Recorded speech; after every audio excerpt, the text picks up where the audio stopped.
Making of a Nation, a program in special English on the Voice of America.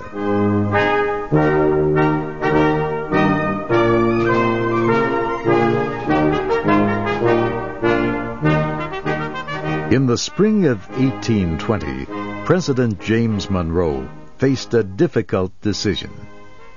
His first 4 years as president were coming to an end. He wanted to be elected again, but he had to decide something that might force the presidential electors to choose another man. Congress, after much bitter debate between North and South, had approved a bill giving statehood to Missouri, a part of the Louisiana Territory. Southern lawmakers wanted Missouri to permit slavery. The Northerners wanted no slaves in Missouri. A compromise was reached. Missouri could have slaves, but nowhere else in the northern part of the Louisiana Territory would slavery be permitted. Many Southerners were not satisfied. The compromise closed the door against slavery entering large new areas of land. Southerners, like all other Americans, had a right to settle in the new territory. President Monroe was a slave owner. He understood the feelings of the South. His friends urged him to veto the compromise bill because it limited slavery in the territory. Monroe believed the compromise was wrong, but not because it kept slaves out of the territory. The president did not believe the Constitution gave Congress the right to make such conditions. Monroe even wrote a veto message explaining why he could not approve the compromise. But he did not use the veto. He also understood the strong feelings of those opposed to slavery. He believed there might be civil war if he rejected the compromise. So Monroe signed the bill. Missouri had permission to enter the Union as a slave state. The crisis seemed ended, but a few months later, a new problem developed. Missouri wrote a state constitution that it sent to Congress for approval. One part of this constitution did not permit free black men to enter the state. The Constitution was immediately opposed by a number of congressmen. They charged that it violated the United States Constitution. The United States Constitution said, citizens of each state had the rights of citizens of each of the other states.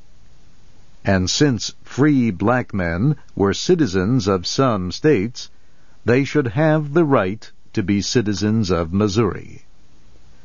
The debate over this lasted several months. Former House Speaker Henry Clay finally proposed a compromise that both sides accepted. Missouri could become a state if its legislature would make this promise. It would never pass any law that would violate the rights of any citizen of another state. This second compromise ended the dispute over slavery in Missouri and the Louisiana Territory. The Compromise of 1820 settled the crisis of slavery for more than 20 years, but everyone knew that the settlement was only temporary. Former President Thomas Jefferson used these words to explain his feelings about the compromise. This question, like a fire bell in the night, awakened and filled me with terror. I understood it at once as the threat of death to the Union. It is hushed indeed for the moment. But, said Jefferson, this is a reprieve only, not a final settlement. Monroe's decision to approve the compromise did not hurt his election chances in 1820. There was at this time really only one party, the Republican, and he was its leader. The opposition Federalist Party was dead. It was no longer an election threat. Monroe was the only presidential candidate in the election of 1820. He received the vote of every elector but one. William Plummer of New Hampshire voted for John Quincy Adams. He explained later that George Washington had been the only president to get all the electoral votes. Plummer said he did not want anyone to share this honor given to Washington. Monroe's first 4 years as president had been successful. He had increased the size of the United States. Florida now was part of the country, and the problem of slavery had been temporarily settled. There had been economic problems, some of the worst in the nation's history, but the situation was getting better. The nation was growing. As it grew, new problems developed between its different sections. There were really 3 separate areas with very different interests. The northeastern states had become the industrial center of the nation. The southern states were agricultural, with large farms that produced cotton, rice, and tobacco. Much of the work on these farms was done by slave labor.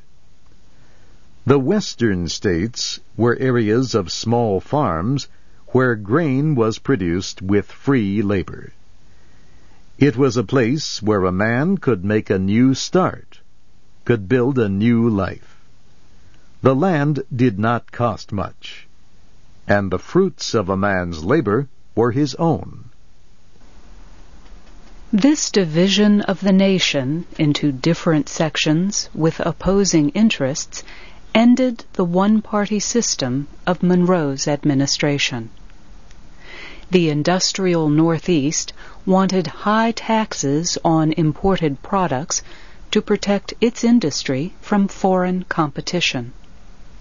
This part of the country also believed the national government should pay for roads and waterways to get their products to markets. The South did not agree to high import taxes. These taxes raised the prices on all goods, and import taxes on foreign goods might cause foreign nations to raise import taxes on southern cotton and tobacco. The South also opposed spending federal money for roads and canals. The mountains through the southern Atlantic states would make road building difficult and canals impossible. The western states supported government aid in the building of roads and canals. The Ohio and Mississippi rivers were the only inexpensive transportation systems for moving their products to markets. The Westerners also supported high taxes on imports because they believed such taxes would raise the prices of their agricultural products. The separate interests of these different sections produced an exciting presidential election campaign in 1824. Each section had at least one candidate. Several had more than one. The campaign began almost as soon as Monroe was elected for the second time. At one time, as many as 16 men thought of themselves as presidential possibilities. By 1822, the number had been reduced to 6 men. 3 of them were members of Monroe's cabinet. Secretary of State John Quincy Adams, Treasury Secretary William Crawford, and Secretary of War John C. Calhoun. Adams was the only Northern candidate. He was an extremely stable man. There were few jobs in government he could not do, and do well. But he was not the kind of man that people liked. He was cold, questioning, and had a sharp tongue. His father was John Adams, the second President of the United States. Treasury Secretary Crawford was a Southerner, born in Virginia, and a large landowner in Georgia. Crawford had received some votes when the Republicans chose Monroe as their presidential candidate in 1816. He was a good politician and was supported by most Southern Republicans. War Secretary Calhoun also was a Southern candidate, but he had much less support than Crawford. His home state, South Carolina, first named another man as its candidate. When that man died, they named Calhoun. The West had two candidates in the election of 1824. One was Henry Clay of Kentucky, Harry of the West, a great lawyer, congressman, Speaker of the House, and senator. The other was Andrew Jackson, Old Hickory, the hero of New Orleans. Jackson was poorly educated, knew little about government, and had a terrible temper. He was a fighter, a man of the people. The sixth candidate was DeWitt Clinton of New York. He was governor of that state and leader of the commission that built the Erie Canal. But New York presidential electors were chosen by the legislature, which was controlled by Clinton's enemies. So Clinton's chances were poor. Treasury Secretary Crawford was clearly the leading candidate 2 years before the election.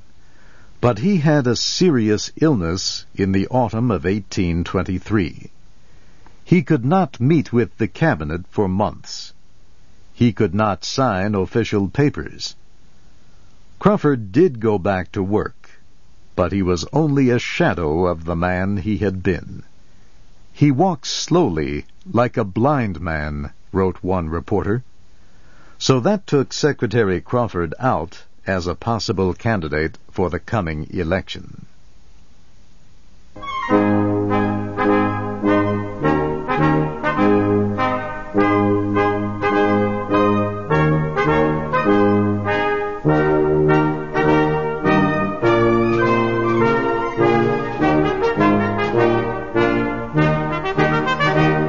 You have been listening to the special English program, The Making of a Nation. Your narrators were Steve Ember and Sarah Long. Our program was written by Frank Beardsley. The Making of a Nation can be heard Thursdays.